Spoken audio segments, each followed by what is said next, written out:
Un tema que nos parece importante también aclarar es sobre el nacimiento del mismo Jesús.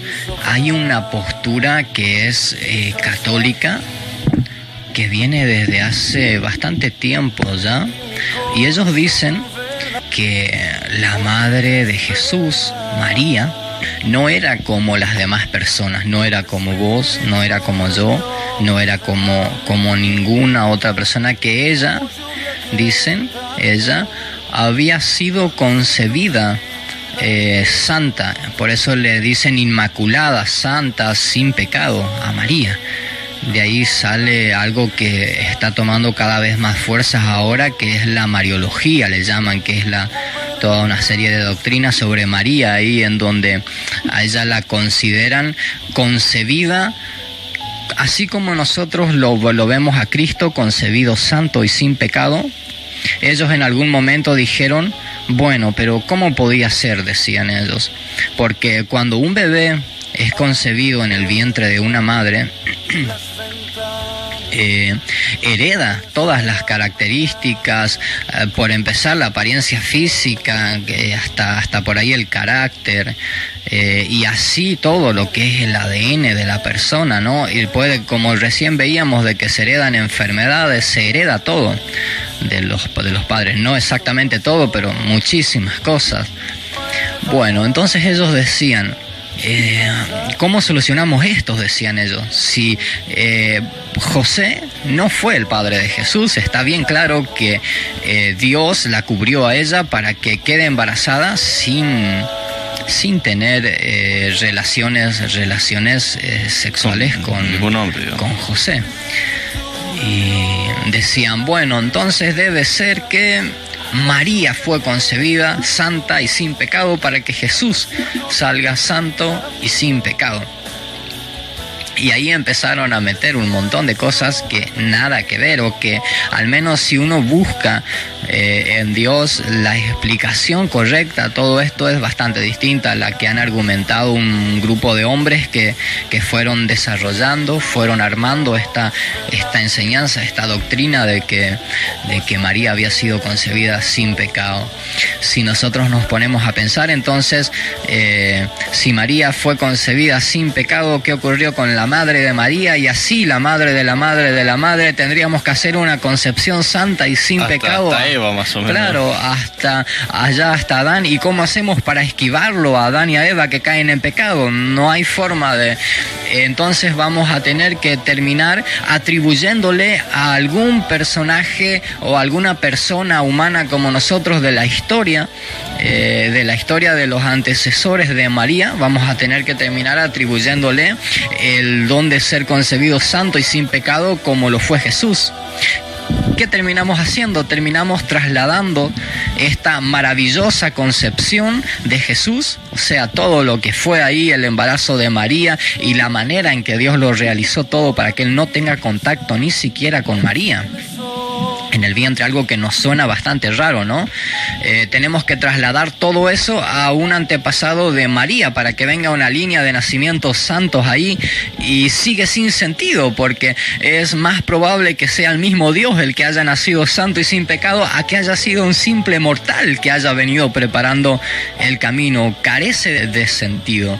María era como cualquiera de nosotros, pero bueno, reconocemos, fue una mujer que llegó a ser usada por Dios para algo tremendo, pero ella estaba tan nacida en pecado como cualquiera de nosotros.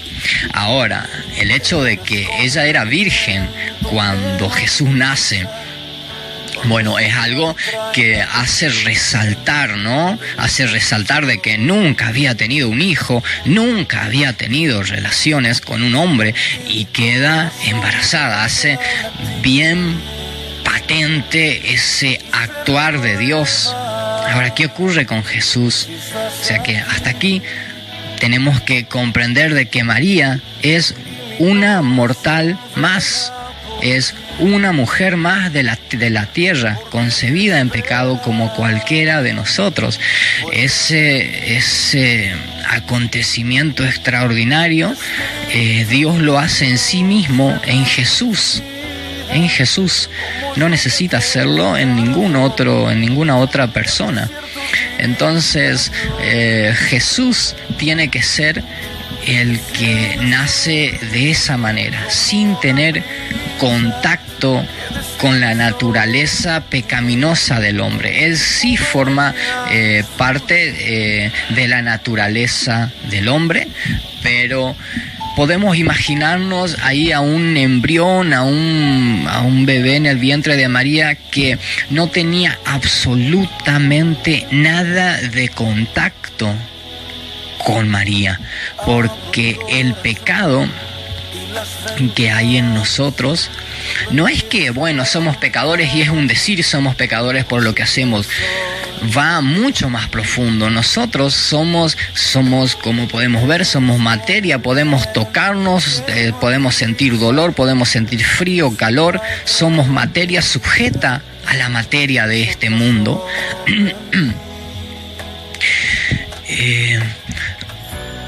Y estamos hechos, en la escuela en algún momento habremos visto, en el secundario, más que nada, que estamos hechos de células. O sea, somos millones de bichitos microscópicos, podríamos decir, que están pegados unos con otros, trabajando de una manera muy organizada para darle vida a un organismo que es todo nuestro cuerpo. Bueno, esos pequeños bichitos, células, están compuestos por algo más pequeño que se le llama moléculas. Esas moléculas, a su vez, están compuestas por algo que se llama átomos, que es lo más pequeñito de la materia, y son tan pequeñitos, pero tan pequeñitos que no podríamos imaginarnos siquiera la cantidad que entran para formar un cuerpo como nuestro. Y cada uno de esos átomos insignificantes, de esas moléculas, de esas células, tiene la mancha del pecado. Son millones. Nosotros traemos la mancha del pecado y en lo más íntimo de nuestra persona.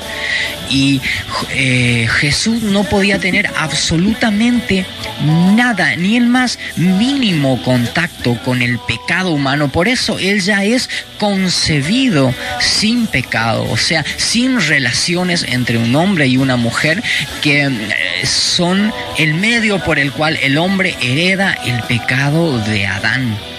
La palabra dice que todos hemos caído en pecado en Adán, porque heredamos el pecado de él en nuestra sangre ya, pero somos reestablecidos, podríamos decir, hechos de nuevo prácticamente en Cristo.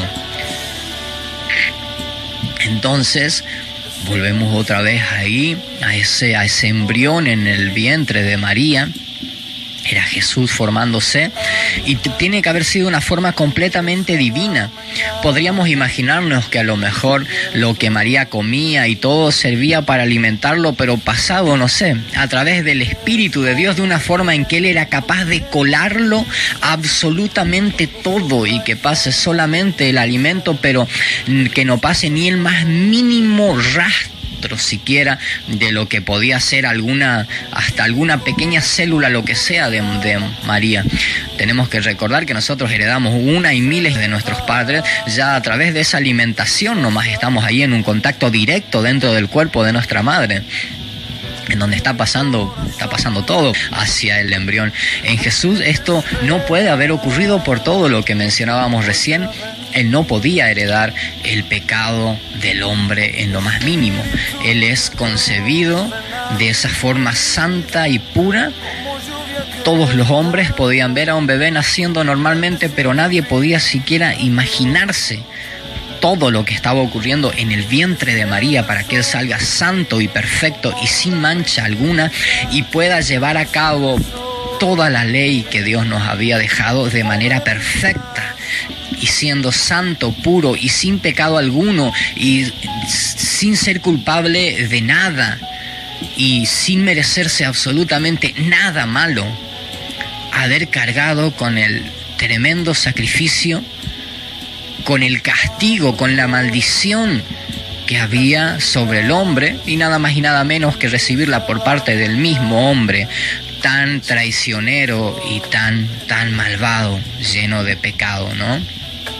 Entonces, tengamos claro que todo esto que se le atribuye a María Se le ha quitado un protagonismo enorme allí al Hijo de Dios. Todo eso tenemos que atribuírselo directamente a Jesús.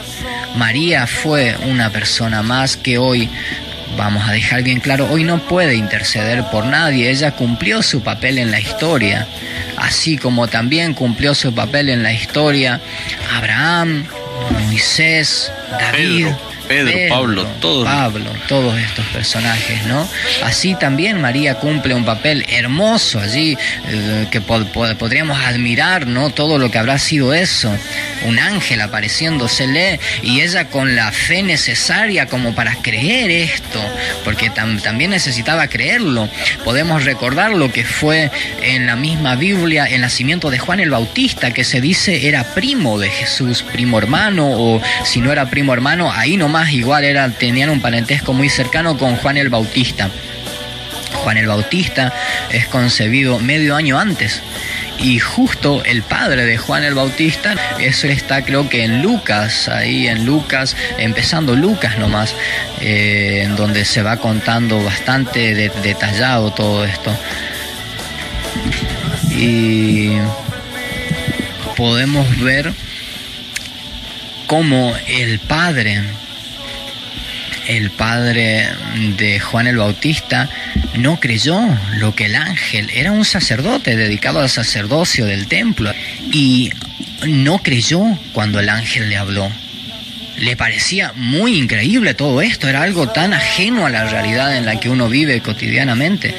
Entonces el ángel le dijo que por no creer le quedaría mudo y podría hablar recién cuando su hijo Juan el Bautista nacía. Y Juan el Bautista era el que iba a anunciar la llegada, iba a preparar el camino para la llegada de Jesús. Se le llama el último profeta del Antiguo Testamento.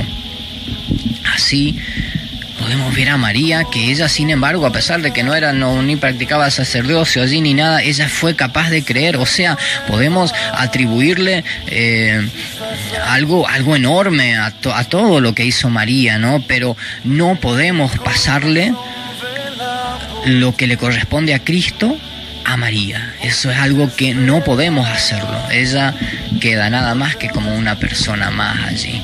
Y bueno, entonces así tenemos a Jesús naciendo santo y sin pecado, ¿no? En ese pesebre, viviendo todos los padecimientos humanos.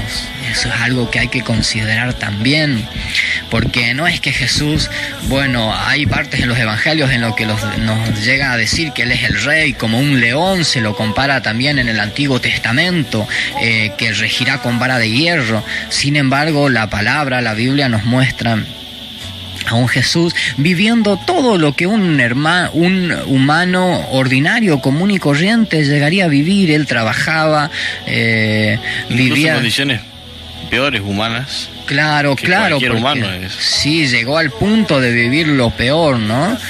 Él estuvo sujeto a todas las condiciones por las que el hombre tenía que pasar, sin nunca cometer un pecado, llegar a la cruz y vivir el castigo más grande.